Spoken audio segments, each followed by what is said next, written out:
Hello students, I'm Anita Abraham, Associate Professor of English. Welcome to the English classroom. This is video number 11 dated 29/7/2020. Today's English lesson is from Semester 3, Unit 2 of the General English curriculum prescribed by Osmania University for students of BA, BCom, BSc and BBA. Today's topic is from Unit 2 and it's a poem called Punishment in Kindergarten by Kamla Das. If you like my video, please subscribe and press the bell icon so that you get notification of subsequent videos. Let's get started. Punishment in Kindergarten by Kamla Das. Kamla Das is a very famous Indo-Anglican poet and she is a feminist writer. So in the Indian writing in English context, Kamla Das is a very important poet. Okay, she was born in the Malabar region of Kerala. She was born in 1934 and she passed away in 2009. And like her works, her life was also very dramatic. She shot into popularity with her confessional mode of poetry, which was practiced by Western poets, women writers like Sylvia Plath, who candidly, very openly wrote about the emotional lives of women. So that's why, like Sylvia Plath was a trendsetter in American poetry, talking about women's issues, women's feelings. Similarly, Kamla Das was a trendsetter for the feminist movement in Indo-Anglican poetry. Her first book of poetry was titled Summer in Calcutta. It came out in 1965, but it was her 1973 collection of poems titled The Old Playhouse and Other Poems that won her the required recognition. She also wrote an autobiography titled My Story in 1976, and her experiments with prose. So you see her foraying from what do you call poetry to prose, and it was welcomed by everybody because it was a beautifully written piece. She was deeply influenced by her mother. She had Balamani Amma and published many short stories and novels in Malayalam under the pen name Madhavi Kuti. So she had a very strong, what do you call, matriarchal background that she came from, and that is reflected in her poetry, which is woman-centric. Okay, drawing upon religious and domestic imageries to explore a sense of identity, Kamla Das writes about very personal experience, including her growth into womanhood. So she's one of the early women writers to talk about woman, the identity of woman, what it is to be a woman in the Indian society. Punishment in Kindergarten is one such poem. It is autobiographical and it dramatizes a trauma that she underwent when she was in school. Now let's talk about the poem itself, Punishment in Kindergarten. Kamla Das is in her autobiography talks about the poem and says it's based on a real experience that happened during a picnic to Victoria Gardens when she was in kindergarten in Calcutta. And while she was alone near a hedge and the other girls were playing because the children were on a picnic, an insensitive teacher scolds her for being alone. And she ruminates, recollects things about this childhood hurt. And as she grows older, there is a sense of mature detachment, but children don't forget certain things that have happened in their lives. And so this memory of the teacher scolding her remains with the poet, and it's etched so deeply in her psyche that she writes a poem about it. So that shows how much the incident has impacted the poet. The poem Punishment in Kindergarten juxtaposes the past and the present, the childhood and the innocence of childhood with the adult experience and the sharp memory of pain and the blurred images of people who were part of that particular incident when the teacher scolded her. Okay. Although the poet declares that there is no need to remember that picnic day because it was just a picnic day, but the fact that something terrible happened to her during the picnic, the teacher scolding her in front of all her friends on a very, what was supposed to be a very happy day, shows that the pain has not been forgotten, even though years have passed, but the incident remains in her memory. So let's listen to the poem and then we will do an analysis of the poem. So shall we listen to the poem? Punishment in Kindergarten by Kamla Das. Today the world is a little more my own. No need to remember the pain. A blue-frocked woman caused, throwing words at me like pots and pans, to drain that honey-colored day of peace. Why don't you join the others? What a peculiar child you are. On the lawn, in clusters, sat my schoolmates sipping sugarcane. They turned and laughed. Children are funny things, they laugh. In mirth at others' tears, I buried my face in the sun-warmed hedge, and smelt the flowers and the pain. The words are muffled now, the laughing faces only a blur. The years have sped along, stopping briefly at beloved halts and moving sadly on. My mind has found an adult peace. No need to remember that picnic day when I lay hidden by a hedge, watching the steel-white sun standing lonely in the sky. So that was the poem recited for you. I hope you were able to appreciate the poem. I have it on the slides for you, so let's do it together so you understand the poem better. Punishment in Kindergarten by Kamla Das. So in the poem, what the poet does is she recollects a childhood memory, an experience that was painful for her.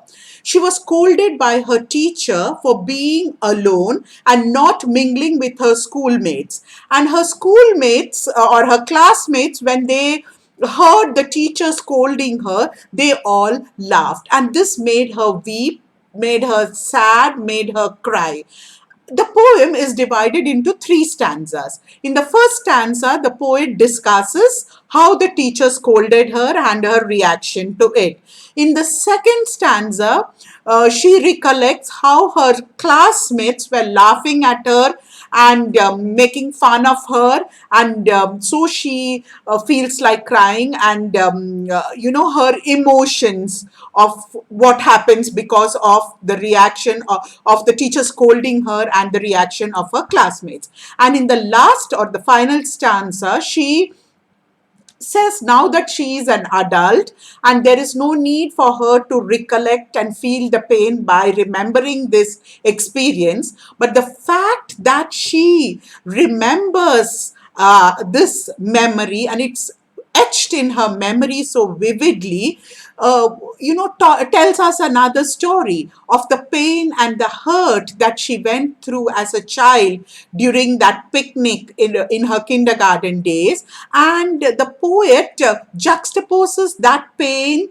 to pain and the misery that adults face during their lifetime. So you see in the last stanza, there is the poet brings the past and the present together and talks about the pain and the suffering that human beings undergo. Okay, so let's look at stanza 1 of the poem. The poet begins, it's on the slide here, okay.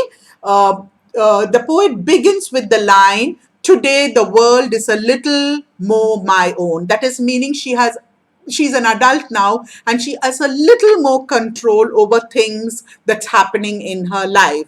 She makes it clear that she's going to talk about a past event that was not very pleasant for her. No need to remember the pain, she says in the second line.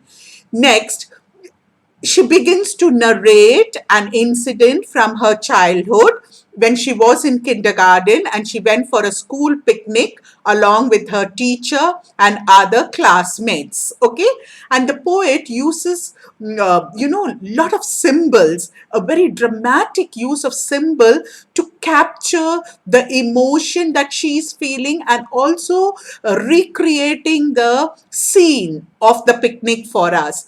The poet uses symbols like the blue-frocked woman for describing her teacher, throwing words at me like pots and pans. Okay, throwing pots and pans, it has resonance connotation of domestic violence, and that is something that's a very adult thing. And Kamala Das was a victim of domestic violence, and that we know from her autobiography. And so throwing words at me like pots and pan. So something that's happened in her adult life, is juxtaposed with something that happened in her childhood, and the teacher scolding her brings back that memory. And it also conveys the intensity, the harshness of the teacher's word, and the honey colored day of peace. So the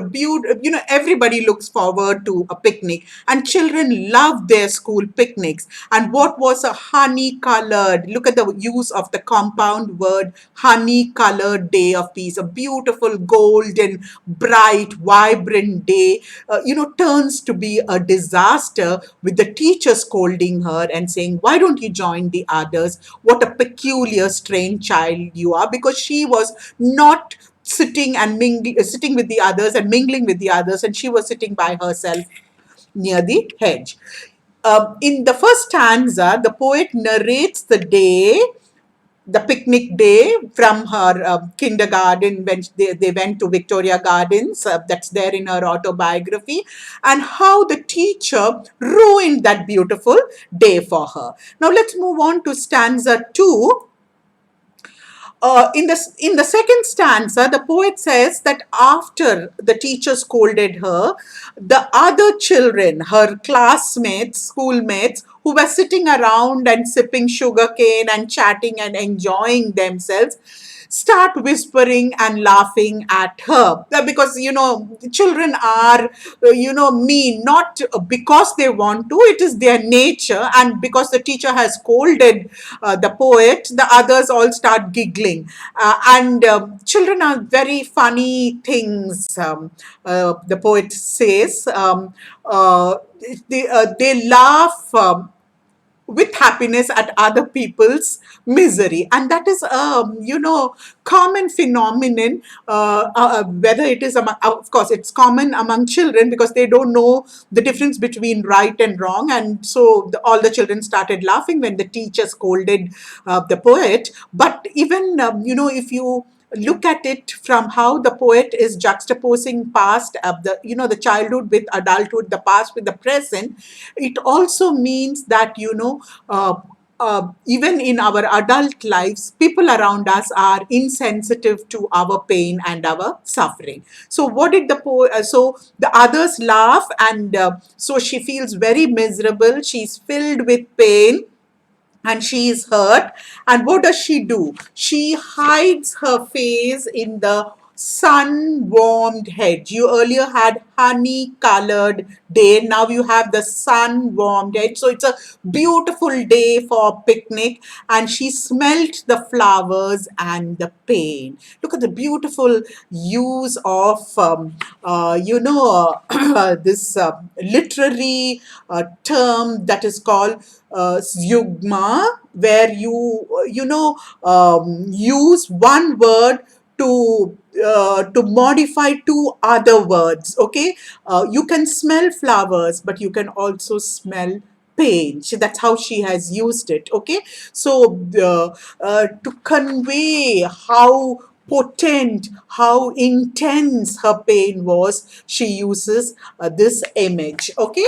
So, in the second stanza, the poet describes how all her classmates start laughing at her because the teacher scolds her, and she's again sitting by the hedge, burying her face in the hedge and crying, and she can smell the flowers and also feel intense pain. Okay. She goes on to say that the words are muffled now, not clear, because it's something that happened in the distant past. But she remembers the children all talking to each other and laughing. She doesn't remember the face of the children too, because it's a blur, and blur because of the time that has elapsed, and also because of the from the tears that are flowing down from the eyes, your vision is blurred. Years have sped along, many years have passed by, stopping briefly at beloved halls and moving. So life has moved on, and it has been a mix of happiness and sadness, like everybody's life is. There are good times and bad times, and that's what the poet is trying to say. Okay. Now moving on to the third stanza, she in the final stanza she says her mind has found adult peace. Okay, so life moves on, it halts, there are halls. Let's go back here. The years have sped along, stopping briefly at beloved halls and moving sadly on. So it's a run on line. So, good times, bad times, happiness, joy, sadness, all part of life. That's life is an amalgamation of all these mixed feelings and emotions that come from varied experiences that one goes through in one's life. And the poet in the last stanza says, my mind has found adult peace. Yeah. So it is uh, a reconciliation. You accept, and then you say, yes, you are peaceful. You accept the good things and the bad things that have happened in your life. Okay. Interestingly, she says again for the second time. In stanza 1, she said, there is no need to remember. And in stanza 3 also, she repeats the line, no need to remember that picnic day. But it is very interesting and very dramatic, because it shows the helplessness of the poet in forgetting that painful incident from childhood. The memory has not faded away, and it is quite clear in her mind, and she remembers everything about that day very vividly, when she lay hidden by the hedge and watching the steel white sun standing lonely in the sky. So the sun is also very, very lonely in the sky, mirroring the loneliness and the neglect, and the feeling of separation that she was feeling that day, because the teacher scolds and her friends laugh at her, her classmates laugh at her. And a very beautiful comparison to the sun. And look at the another use of compound word, steel white sun. You had honey colored blue frock, now steel white sun. Again, a bright beautiful day, and the sun alone in the sky, and the little girl, the poet, is also laying hidden by a hedge, all alone, feeling miserable because she was scolded by her teacher, and because her friends laughed at her. So I hope you have been able to appreciate the poem, students, and you also see how beautifully the poet has intermingled a past memory from childhood, recollected it, and juxtaposed it with adult realities of life. Okay. And also conveying that the loneliness that one feels in one life by uh, describing an expression describing an incident that happened in her childhood. If we look at it from a feminist standpoint, if you give a feminist reading to this last line, standing lonely in the sky, you could also read it as a search for identity by women, how women have to forge their identity by themselves. So, but that will take the poem to a totally different level.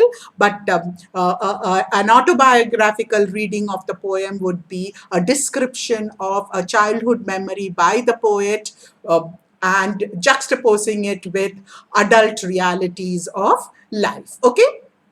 Let's look at the glossary, some of the new words that we have learned. Drain, to make something empty.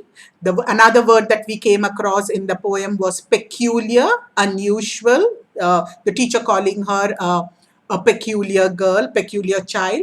Cluster here meaning a group of similar things, a bunch. So here the cluster of children sitting there on the lawns during the picnic.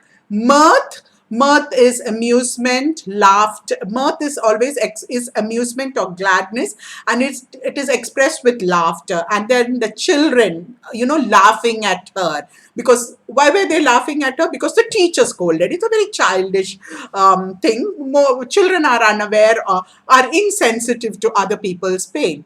A hedge is a fence or a boundary formed by bushes, and the hedge plays an important role in the poem because the poet was sitting by the hedge, and that's why she was scolded, because she was sitting there alone, and then she hides her face in the hedge and to express her pain and her distress. Okay, muffled is again sound, and it is a quiet sound.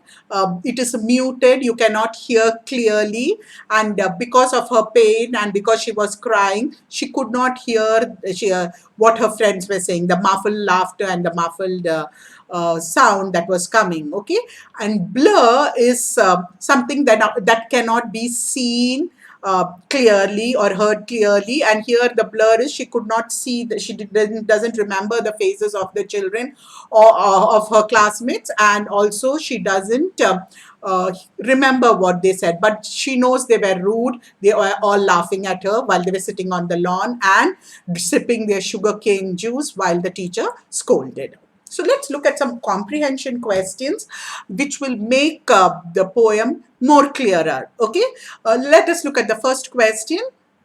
The speaker of the poem says, "Today the world is a little more my own." What does she mean by that? Little more than when compared to when? So the poet is recollecting something, a childhood memory. So as a child, you have no control over your life.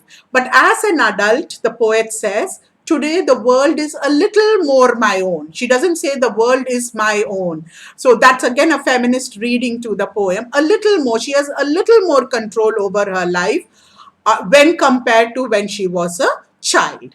Let's look at the second question. Who was the blue-frocked woman and what did she do? The blue-frocked woman in the poem is her kindergarten teacher. She's the one who scolded the poet for sitting away from the other students during the picnic by the hedge, and she scolded her and called her what a peculiar child, what a strange child you are, and asked her why she was not with the other children. Okay.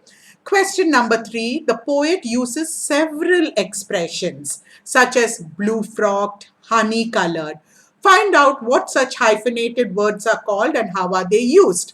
We discussed that while we were doing the 3 stanzas of the poem. These are called compound words, and they yoke two different words and they bring out another meaning. Okay, so the blue-frocked, so it is a description for the teacher. Honey colored, a description for the day.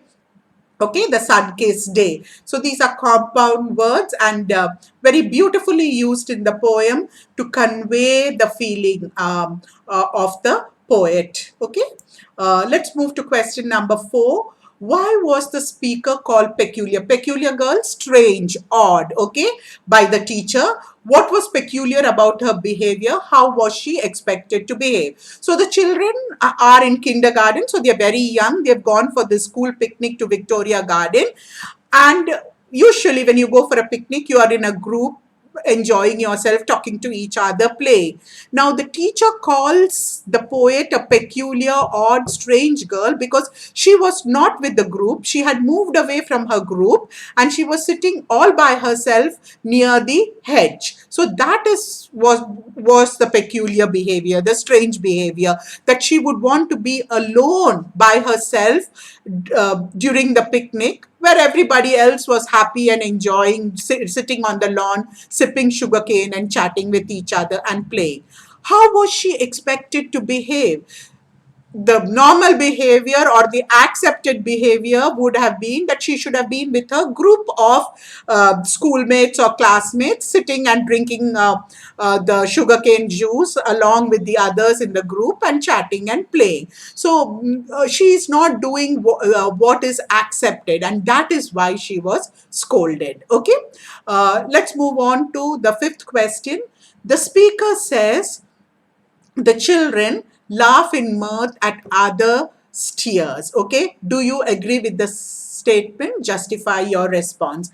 Yeah, you can have your you can agree, you can disagree with the statement, but generally it is true that children are uh, out of innocence are insensitive to other people's tears here, meaning pain, problems, and so what they do is they just laugh. For example, if somebody falls down, it's a horrible thing for to happen, but then they start laughing aloud because they really don't understand the intensity or the of what has happened. Okay, so when she was scolded, when the poet was scolded by by the teacher, her friends start laughing, and the poet is trying to say that children are funny people. They really they laugh aloud, they enjoy other people's pain. Okay, and I would also say that this is true of adults also. There are many people who enjoy other people's problems and misery. Okay, and they're not sensitive to other people's problems and pain. Now let's look at the sixth question. Look at expressions such as throwing words like pots and pan, smelt the flower and the pain. Can you really throw words and smell pain? Poetry often uses such figurative language. Find out the difference between literal and figurative language. So, the poets use language creatively. So literal language is what they actually mean. Okay, and figurative or is the creative license that the poet takes with the language and dramatizes the language and conveys emotions and feelings beautifully. Okay, so that is the figurative language. And look at the example, throwing words like pots and pans. You throw pots and pans, okay, at each other, but words can be said, okay, but then when it's said harshly, it is like throwing pots and pans. That is what the poet is trying to convey. Again, her face, the poet's face is buried with because she's sad and upset at in the hedge, and she can smell the flowers because there are flowers in the hedge. You can really smell it. But then figuratively, look how creatively the poet has used also the pain. Why is she hiding her head in the hedge? Because she is in pain. So she can feel the sadness, the misery that she is feeling. She can smell the pain because of the teacher scolding her. All right. Let's move on to question number 7. The speaker says, words are muffled and faces only a blur. What is she referring to? What does she mean? So, when the teacher scolds her, she can see that her friends who are sitting around in the lawn sipping sugarcane juice are laughing at her because the teacher is scolding her and calling her a peculiar girl for sitting alone by the hedge. Now, so much of time has passed because it's a memory from that she's recollecting from her childhood, her kindergarten days, and also the fact that she was in so much of pain and she had tears in her eyes that she could not, the words were muffled, they were not clear, they were muted, they were not loud, and the faces were a blur. Blur meaning again not clear. So she could not remember what the children were saying. She could not remember the faces of the children for two reasons: because of the passage of time, and also because of her pain, and because she was crying and because she was upset. She cannot recollect what the children were saying, who was saying what, because of the tears in her eyes. Her vision was blurred, but she knew they were all laughing at her, uh, and not sympathizing with her. Let's look at question number 8. What do the lines, the years, we read that the years have moved on, sadly on. How does the meaning of these lines relate to adult peace that the speaker claims that she has found? So what the poet is trying to do is juxtapose a memory from childhood, describe it very beautifully, and then lead us to, talking about the realities of adult life. And she says very beautifully that, life has its ups and downs, it has its good experiences and bad experiences, and life moves on. Years meaning there's a passage of time, and human life is a amalgamation, a blend of good experiences and bad, of sadness and joy. And so as adults, we learn to make peace with it, we learn to accept it and move along. And that is what the poet is trying to say when she says she has found adult peace, she has reconciled with the ups and downs of life. Okay. um, Let's look at stanza 10. Question 10. The last stanza of the poem, the sun is remembered as lonely. Okay, she describes the steely white sun alone in the sky. Is it in any way related to the speaker's own condition described in the first stanza? Yes, the loneliness, that the poet was feeling. She was already sitting alone by the hedge, like the sun was. The sun is solitary and in the sky, lonely sun in the sky, all by itself. The girl was also, the poet was also sitting by the edge. And also the fact that, because everybody laughed at her, she felt miserable. She hid her face in the hedge and she was crying all by herself. So the condition, the sun being by itself, alone in the sky, lonely in the sky, lonely in the sky, and the poet also having the similar feeling of loneliness, being, not having companionship because the friends are laughing at her. She feels, kept aside, kept away, okay, not part of the group. Reflect on the difference between being lonely and being alone. Alone is a situation. You are single, okay? I was alone in the room. That is, I was by myself. Lonely is an emotion, a feeling, okay? That is, you feel that there is, it's an emotion, a feeling that you don't have anybody with you. I'm feeling very lonely. It's a sense of, not having anybody around you for support. Okay. And the difference between loneliness and solitude: loneliness again being, a feeling, it's an emotion of being cornered, being alone, okay, being single, okay. And it has negative connotations. And solitude is again being alone, but it has a sense of peace and calm associated with it. Okay, so I hope you understood the poem better now, students, with when we have done the comprehension questions.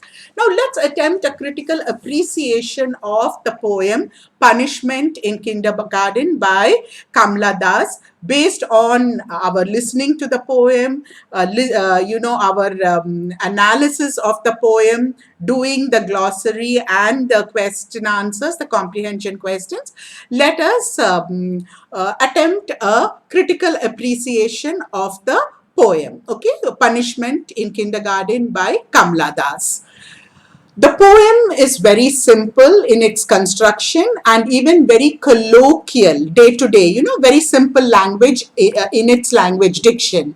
Yet in its delivery, it is very much like a narrative of a film which goes back and forth in time to bring out a small incident in the life of the poetess, which sets off her introvert nature that gets all the more pronounced as she grows up. In fact, the incident is a reminder of the fact that the talented usually spend lonely life right from the beginning. Thus, from the psychological perspective too, the poem is simple only on the surface level. The tone of the poem is pensive, if not sad. It is a tone of compromise in the face of inevitability. Kamla Das believes in letting go, and she does exercise the minor ghosts of her past only to bring out the one that she is still haunted with: isolation. So adult life also, there is isolation, the sun, the solitude, the loneliness, all those are symbols of isolation in adult life. Kamla Das seems to be saying that though sometimes in times of crisis or loneliness, we tend to remember some long forgotten incident of humiliation and pain, it is better to forget and forgive and move on. The poem is also a testimony to the fact that with time, people tend to forget their pain and move on in life, remembering better things. Okay? The images used in the poem are very simple but deceptively simple. In tune with the theme of the poem, the images are evocative yet dramatic.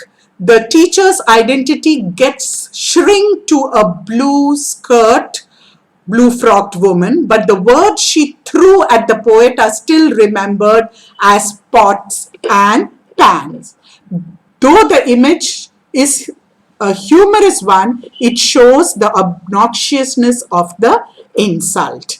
The words had hurt the young girl more than the real hurt, and today, after so long, they have taken a more materialistic form in the memory of a grown person, and she's able to relate that childhood hurt to the pain and what you call misery that human beings face in adult life. Okay, the image of the hedge and the sun is very symbolic.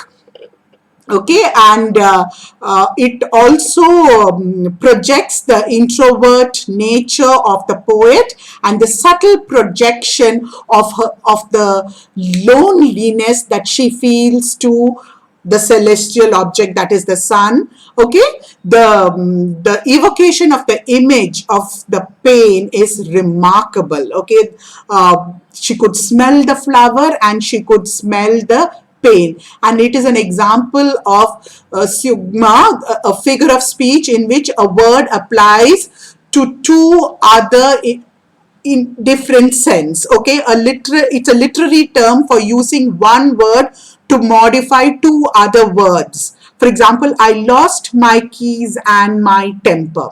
Lost my keys, lost my temper. Or Ram and his driving license expired last week. Ram expired last week. His driving license also expired last week. So this is an example of a very dramatic literary usage of language. The image of pain, the image of the smell of pain. Okay. like the flowers. It is not only the above mentioned literary device that the poet uses to, bring drama into her little poem, autobiographical poem, but she uses simile, metaphor, metonymy, and personification very, very nicely in the poem. For example, throwing words at me like pots and pan, the honey-colored day of peace, a blue-frocked woman, the years have sped along, stopping briefly at beloved halls and moving on sadly. All this add the necessary and indispensable creativity to the poetry. All right. The poem is autobiographical and modernistic at the same time. Okay, it's also nostalgic, remembering an incident from the poet's childhood when she went for the picnic in her kindergarten, and the teacher scolds her for being alone, and it remembers a moment, okay, an insight into an event of pain due to the inborn desire for isolation and being different. Okay, so the poet moving away from the crowd and being alone is an example of her desire to be alone, for isolation and being different from others. The punishment in kindergarten, the poem, thus transformed from a site of celebration of innocence to the mourning of the loss of innocence, yet with a positive tone of the desire or capability of letting go. So this was a brief analysis of the poem. Please do read the poem again and attempt to, write a summary and then a critical appreciation of the poem. I hope you enjoyed the poem The Punishment in Kindergarten by Kamla Das. Thank you so much, students. Take care and stay safe.